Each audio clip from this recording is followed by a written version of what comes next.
حضرت نوح علیہ السلام کا قصہ۔ اللہ نے دنیا میں بہت سارے ایسے انسان بھیجے جو لوگوں کو اچھی باتیں بتاتے اور برے کام کرنے سے منع کرتے تھے۔ ایسے انسانوں کو نبی کہتے ہیں۔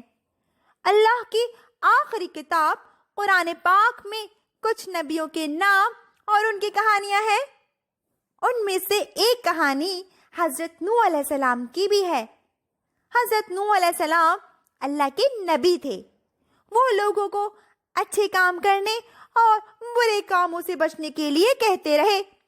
وہ بہت دنوں تک بلکہ بہت سالوں تک لوگوں کو سمجھاتے رہے، لیکن کچھ ہی لوگوں نے ان کی باتیں سن کر برے کاموں کو چھوڑا۔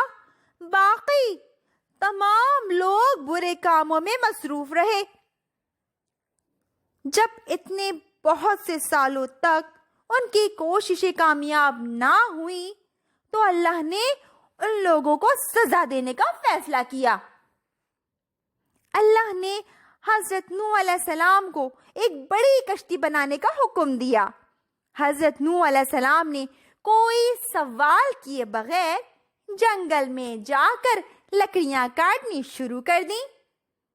ان کے ساتھیوں نے ان کی مدد کی۔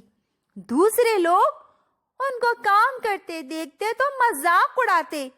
یہ تم لوگ کہاں جانے کے لیے کشتی بنا رہے ہو؟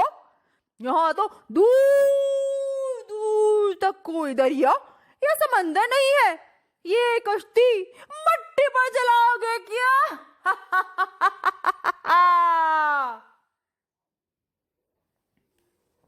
حضرت نوح علیہ السلام اور ان کے ساتھی ان باتوں کا کوئی جواب نہ دیتے اور اپنے کام میں لگے رہتے۔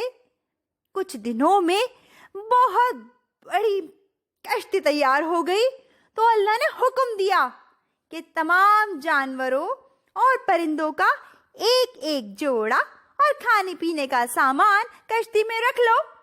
انہوں نے اللہ کا حکم مانا اور ویسا ہی کیا جیسا اللہ نے حکم دیا تھا۔ تمام جانوروں جیسے ہرن ہرنی، گائے بیل، گھوڑا گھوڑی وغیرہ کو کشتی میں سوار کر لیا۔ پھر اللہ نے حکم دیا، اب کشتی میں سوار ہو جاؤ۔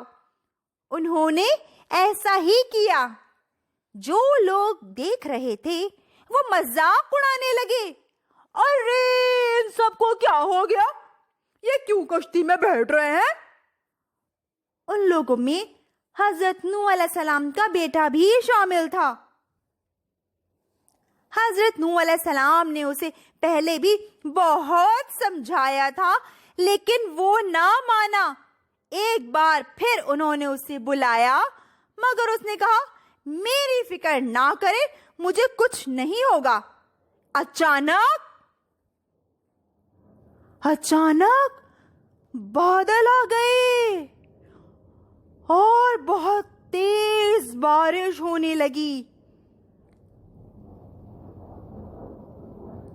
تھوڑی دیر میں ایسا لگا کہ جیسے زمین سے بھی پانی ابل رہا ہو۔ چاروں طرف پانی ہی پانی ہو گیا۔ لوگ اپنی جان بچانے کے لیے ادھر ادھر بھاگنے لگے۔ کچھ درختوں پر چڑھ گئے اور کچھ مکانوں کی چھتوں پر، لیکن اتنا پانی ہو گیا کہ درخت بھی ڈوب گئے اور مکان بھی۔ یہاں تک کہ جس پہاڑ پر حضرت نوح علیہ السلام کا بیٹا اپنی جان بچانے کے لیے چڑھ گیا تھا وہ بھی ڈوب گیا۔ سارے نافرمان لوگ ڈوب گئے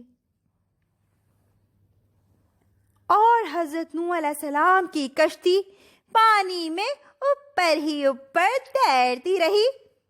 بہت دنوں بعد بارش رکی، سورج نکلا۔ کشتی میں سوار لوگ سورج کو اتنے دن بعد دیکھ کر بہت خوش ہوئے۔ پانی کم ہونے لگا اور ان کی کشتی ایک پہاڑ کے ساتھ جا لگی جس کا نام جودی ہے۔ لوگ کشتی سے اترے اور اللہ کا شکر ادا کیا، سارے جانوروں کو بھی خشکی پر چھوڑا اور یوں یہ دنیا دوبارہ بسی۔